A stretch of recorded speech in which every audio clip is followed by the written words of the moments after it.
Paz do Senhor, Irmandade. Bora lá? Atos, capítulo 11. Como temos aprendido do Senhor e no Senhor, hein? Ele é maravilhoso. Gente, bora lá para mais um? Atos, capítulo 11. Atos é muito bom, né? Gente, como é rico. São muitas histórias que nos edificam demais. Bora orar? Vamos lá, Irmandade, vamos orar. Deus, o Senhor é bom e o Senhor é soberano. Nós muitas vezes não entendemos como o Senhor faz as coisas, porque a nossa mente é limitada e a gente às vezes se julga entender e quer tomar a rédea das coisas. Mas o Senhor nos revela por meio da tua palavra que o Senhor é que sabe de tudo e que nós somos tolos, né, Deus? Nós somos tão pequenos e falhos. Mas quanto a nós, Senhor, nos revela mais, nos sopra mais aos ouvidos, a ponto da gente ouvir com certeza, reconhecendo a tua voz e que a gente obedeça. Senhor, nos faz servos obedientes, nos faz ouvintes e obedientes, que a gente possa louvar ao Senhor, o Senhor seja glorificado por meio da nossa obediência a esta palavra. Faz isso em nós, em nome de Jesus. Amém. Bora lá, Irmandade. Bora, vamos continuar aqui. As histórias não param, né? É muito bom, muito rico. Vamos lá. Lubrificando em 3, 2, 1. Diz assim a palavra do Senhor, Atos 11. Os apóstolos e os irmãos de toda a Judéia ouviram falar que os gentios também haviam recebido a palavra de Deus. Vocês lembram aquela história do lençol, de Cornélio, do centurião, que Pedro foi lá e eles foram batizados também no Espírito Santo, o Espírito Santo desceu sobre eles. Lembram disso? Então é a continuação aqui. Depois que aconteceu isso, Pedro ficou um pouco lá e depois quando Pedro voltou, é isso que vai acontecer agora, ó. Os irmãos de Jerusalém ficaram sabendo do que tinha acontecido com os gentios. Lembra que eles, por tradição, questão de doutrina ali, eles de costume mesmo, eles nem visitavam os gentios, né? Eles não faziam acordos, nem visitavam os gentios. E aí eles haviam... Eita, bati geral aqui, hein, gente? E aí eles tinham escutado, ouviram, né? Ficaram sabendo que eles tinham recebido ali a palavra do Senhor, a palavra de Deus. Tá no 1 ainda. Aí...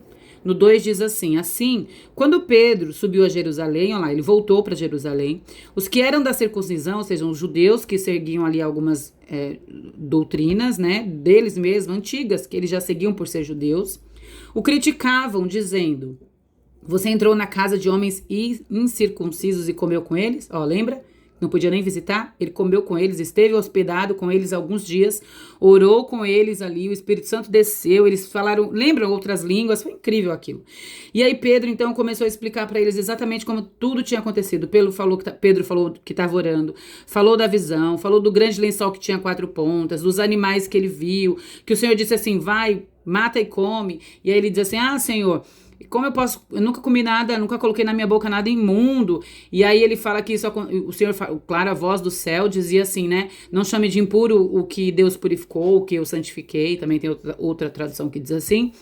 E por 3 vezes isso aconteceu. E aí ele conta que os homens chegaram lá na casa onde ele estava hospedado. E que o Espírito Santo disse a ele para ir com aqueles homens e que ele obedeceu. Então é interessante que Pedro vem explicando, ele teve que se explicar, né, para aqueles irmãos. E assim, eles eram crentes em Cristo, né? Mas eles ainda tinham muito forte essa coisa da doutrina, da tradição deles. Tanto é que eles estavam pregando só entre eles. A gente vai ver mais aqui nesse outro texto e no de amanhã, no capítulo 12. Então a gente vai verificar no de amanhã, na verdade é hoje porque são 2 por dia, né? E a gente vai verificar que eles ainda tinham muito forte esses rituais, essa doutrina, esses costumes, né? E aí eles não viam como Deus via. Que eles não viam que a vontade de Deus era alcançar a todos, mesmo Deus tendo falado para eles, né? Lembra, Jesus falou, ide por todo mundo, pregar o evangelho, então. E aí os irmãos, então, eles não tinham entendimento das coisas de Deus, a mentalidade deles ainda era judaica, sabe? Na lei, nas regras próprias. E hoje ainda acontece isso, gente. Tem gente no nosso meio que tá voltando até para essas regras, sabe? Tem um povo aí que tá voltando para essas regras. Tá voltando a fazer aquelas coisas e usar os modos, as vestes, então. E quando na verdade a gente percebe aqui no livro de Atos que isso aí já foi, né? Nós todos agora somos o mesmo povo, os gentios, os judeus, nós todos somos povo de Deus, corpo de Cristo, né?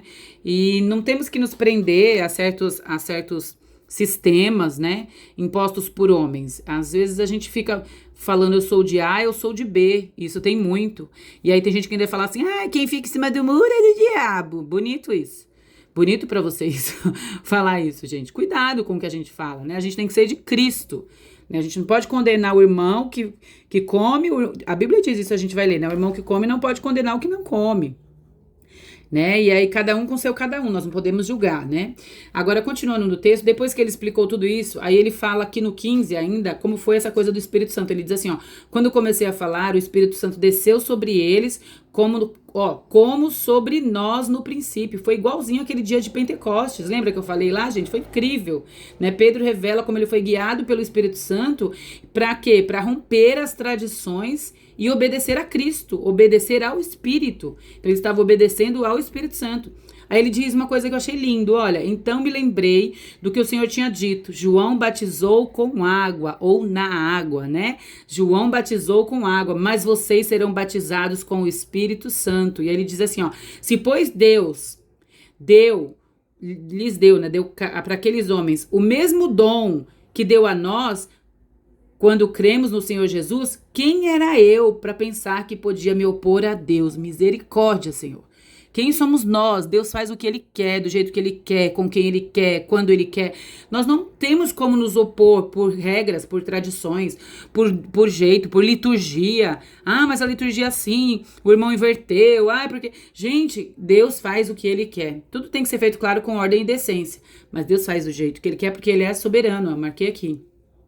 Quando eles ouviram isso, então eles não apresentaram mais objeções, louvaram a Deus dizendo, então Deus também concedeu aos gentios arrependimento para a vida. Ou seja, eles falaram, todos, aqui deu para entender que foi quase assim unânime, né? Todos somos um em Cristo. Parece que agora que está inserindo isso na mente deles. E aí, irmãos, o que nós precisamos entender eles não estavam pensando que aqueles irmãos tinham recebido o Espírito Santo. Eles falaram em outras línguas, teve uma manifestação, um mover sobrenatural com aquelas pessoas que estavam ali. Aquele homem era cheio de fé, aquele homem, a gente viu o testemunho daquele centurião, mas eles estavam como aqueles que perseguiram Jesus. Eles estavam olhando as regras, eles estavam olhando a lei, olha como eles estavam ficando igual. E aí Jesus vem e rompe com tudo isso para dizer que a igreja não é assim. A igreja de Cristo não. E eu anotei aqui, nós precisamos nos alegrar com o que Jesus faz. Jesus derramou o Espírito sobre eles, aqueles gentios, aqueles homens que eles achavam que não deviam se associar. Quem somos nós? Nós precisamos ser aqueles que se alegram com os feitos de Deus. Nós precisamos ser esses, que se alegram com os feitos de Deus. Não importa, gente, às vezes a gente fica com essas crendices, né, que a gente traz durante uma vida toda, principalmente quem já está há muito tempo na igreja, a gente acostuma com o jeito de fazer. Meu irmão, não se acostume com jeito, com doutrina, se acostume com o Espírito, com a presença, com a voz. Queira o Senhor de verdade, não só tradição, doutrina e regras. O Senhor, eu falo isso, Ele tem milagres inéditos. E às vezes por falta de fé, acostumado com regrinha, a gente perde, né? A gente deixa passar. E aí agora vai ser apresentada a igreja em Antioquia. Gente, essa igreja é surreal, é impressionante. Olha isso, presta bastante atenção que isso aqui é maravilhoso. Os que tinham sido dispersos por causa da perseguição desencadeada com a morte de Estevão, chegaram até Fenícia, Chipre e Antioquia, anunciando a mensagem apenas aos judeus. Então, isso aqui, não estou falando dos apóstolos. Lembram quando Estevão morreu, foi apedrejado? Vocês lembram disso? Que os irmãos foram dispersos, e eu falei muito sobre isso, sobre saírem dispersos, e só tinham ficado os 12. Isso aqui já é dessa leva, os irmãos que foram dispersos naquele momento da morte de Estevão, e eles saíram pregando. Só que aqui dá pra ver que é como esses que foram falar com Pedro antes, eles não se misturavam, eles saíram pregando a mensagem apenas aos judeus, mas não, aqui não é os apóstolos, são os discípulos, né? E aí, alguns deles, no entanto, e aí agora começa uma coisa impressionante a acontecer, alguns deles, no entanto, cipriotas e sirineus, foram a Antioquia e começaram a falar também aos gregos. Olha isso, começaram a pregar aos gregos, contando-lhes as boas novas a respeito do Senhor. Então, esses aqui eram helenistas, eram os judeus de outros países. E eles não eram judeus, vamos falar assim, judeus puros, se é que a gente pode dizer assim. Eles eram judeus, só que eles eram de outros países, eles eram helenistas. é uma coisa mais complicadinha, mas a gente não precisa entender disso. A gente precisa entender que eram outros irmãos em Cristo, mas que decidiram pregar para todas as pessoas, sem distinção. E aí eles começaram, tanto é que está escrito, também aos gregos, né? Que era um mundo pensante, era outra pegada aqui os gregos, né? E aí contando as boas novas a respeito de Jesus. Só precisava fazer isso, pregar a respeito de Jesus. E aí olha no 21, a mão do Senhor estava com eles. E muitos creram e se converteram. A mão do Senhor estava com esses que decidiram rasgar com as tradições e pregar para todos. E aí pregou e muitos se converteram. Eu coloquei aqui novos convertidos. Muito, e não fala que é poucos, fala que é muitos. E muitos foram agregados ali àquele povo que se tornou a igreja em Antioquia. E aí as notícias desse fato, porque eram muito, essa cidade, gente, ela era muito numerosa para a época, muito mesmo. E aí as notícias disso chegou até os ouvidos da igreja em Jerusalém. E eles já tinham, a gente viu, passado por essa situação que Deus fala, não chame de impuro que eu santifiquei.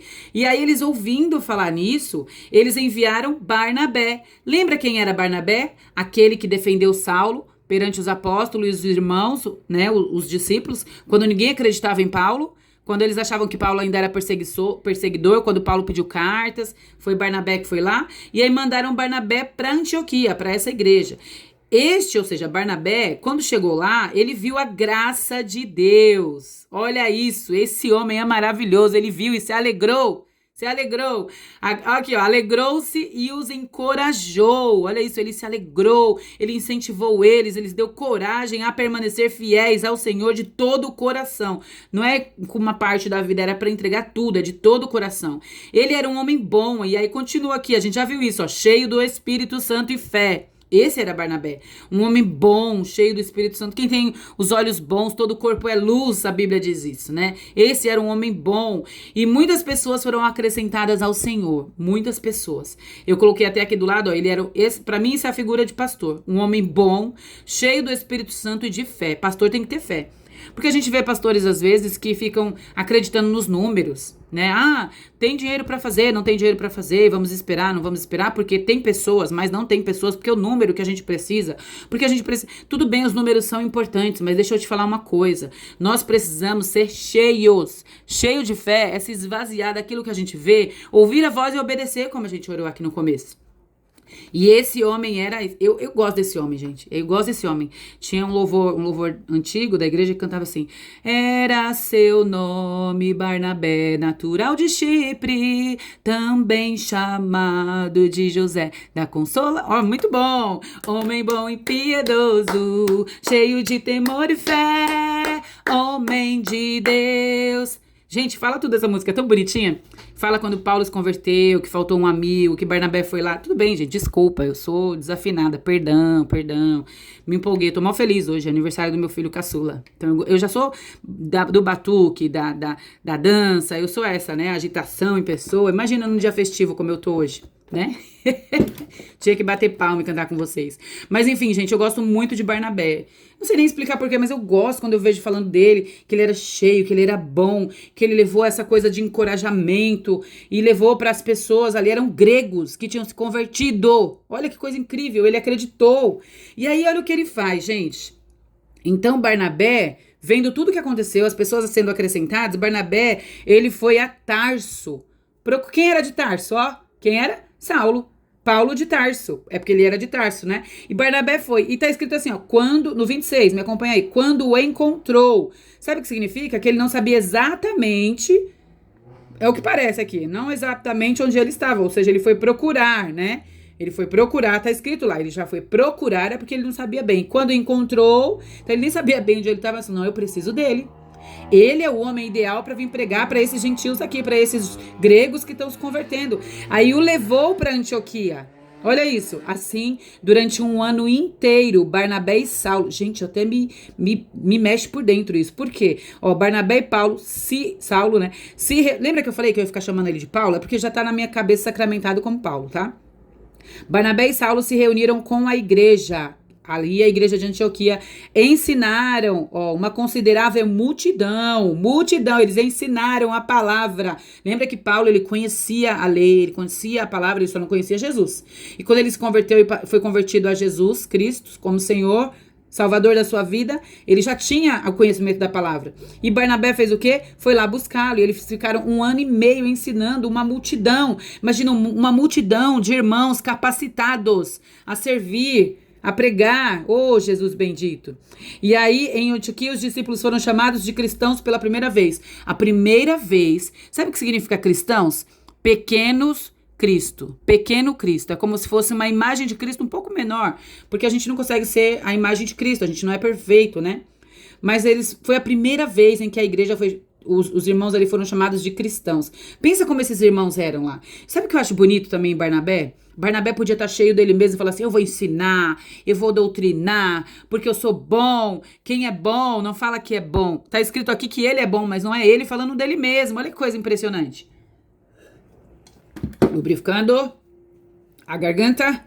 E aí ele tá falando, mas ele não tá falando dele mesmo aqui, né? Ele vê capacidade em alguém pra fazer isso. E ele não ficou parado não, tá escrito aqui, ó, ensinaram, foram os dois. E os dois trabalharam muito, porque dois pra ensinar uma multidão não é fácil não. Eles tiveram que trabalhar e foi muito. Mas olha o que é isso, ele teve essa visão linda de reino, pra edificação dos santos, e pensou em alguém. Sabe o que você faz? Sabe o que você vê aqui? Não teve inveja, não teve partidarismo, não teve nada disso. Teve junção de duas pessoas, de dois irmãos que tinham fé. Ele foi buscar, o outro podia ter falado, não vou não. E ele foi, estava disposto, sedento para ensinar aquilo que ele tinha que fazer, ele tinha que ensinar aqueles irmãos. E aí sabe o que aconteceu aqui, gente? Aconteceu uma situação com um profeta. No 27 diz assim, naqueles dias um profeta desceu a Jerusalém, ele trouxe uma profecia e disse que viria uma grande fome. E aí olha o que esses irmãos dessa igreja de Antioquia fizeram. Os discípulos, cada um segundo as suas possibilidades, decidiram providenciar ajuda para os irmãos que viviam na Judéia, lá em Jerusalém. Assim o fizeram, enviando ofertas aos presbíteros pelas mãos de Barnabé e Saulo. Então, eles ainda foram generosos, esses irmãos gentios, diante da palavra profética, eles consideraram, eles decidiram, eles tiveram que conversar sobre isso e decidiram enviar aos irmãos de Jerusalém, ali da Judéia, né? Enviar a provisões, sustento, não teve necessidade, teve fome, mas a profecia ela é para isso, é para exortar, consolar e edificar. E assim foi. Essa igreja se mostrou generosa e pela primeira vez eles são chamados de cristãos. E nós estamos sendo conhecidos como? Quando as pessoas olham para nós, eles nos chamam de quê?